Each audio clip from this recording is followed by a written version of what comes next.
রমজান মাস মুসলমানদের জন্য রহমত, মাগফিরাত ও নাজাতের মাস। এই পবিত্র মাসের প্রতিটি দিনই বিশেষ তাৎপর্য বহন করে। তবে রমজানের ২০ তারিখ ইসলামের ইতিহাসে এক মহিমান্বিত ঘটনার স্মৃতি বহন করে। এই দিনেই সংঘটিত হয়েছিল ঐতিহাসিক মক্কা বিজয়, যা শুধু মুসলমানদের জন্য নয়, বরং বিশ্বের ইতিহাসে শান্তি, ক্ষমা ও মানবতার এক অনন্য উদাহরণ। আরবের বিস্তীর্ণ মরুভূমির মাঝে ছিল এক ছোট্ট শহর মক্কা। সেখানেই জন্ম নেন এমন এক মহান মানুষ, যিনি একদিন বদলে দেন মানবতার ইতিহাস।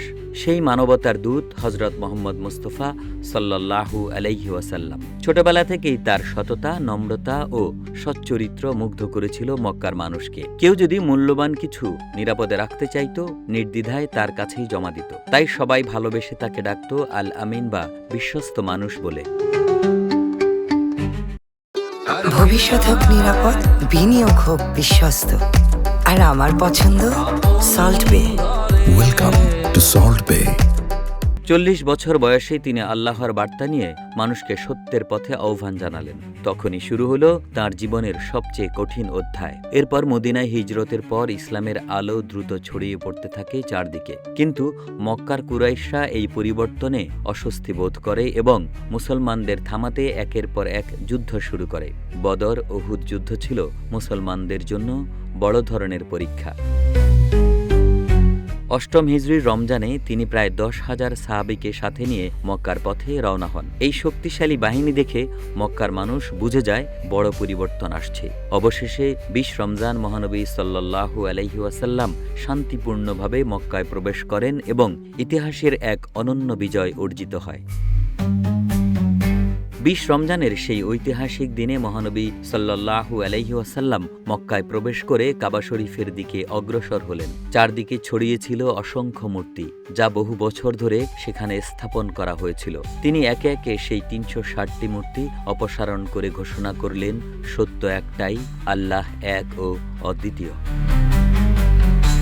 মক্কা বিজয়ের পর সবচেয়ে বিস্ময়কর ছিল রাসূল সাল্লাল্লাহু আলাইহি ওয়াসাল্লামের উদারতা। যারা একসময় তাকে অপমান করেছে, নির্যাতন করেছে, তাদের প্রতিও তিনি কোনো প্রতিশোধ নেননি, বরং সবাইকে ক্ষমা করে দেন। এই মহানুভবতা দেখে মক্কার মানুষ গভীরভাবে মুগ্ধ হয় এবং অনেকেই ইসলামের সত্যবার্তা গ্রহণ করে।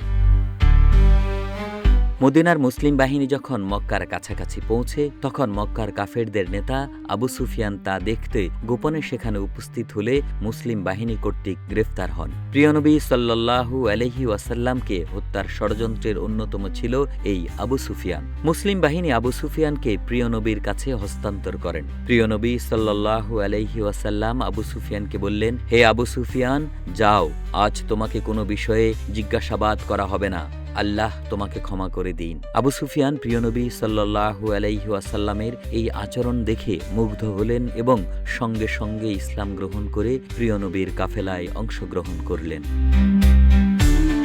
পবিত্র কোরআনের সূরা নাসরে বলা হয়েছে, যখন আল্লাহর সাহায্যে বিজয় আসবে, তখন মানুষকে দলে দলে আল্লাহর দ্বীনে প্রবেশ করতে দেখবে। তখন তোমার প্রতিপালকের পবিত্রতা বর্ণনা করো আর তার কাছে ক্ষমা প্রার্থনা করো, নিশ্চয়ই তিনি ক্ষমাশীল।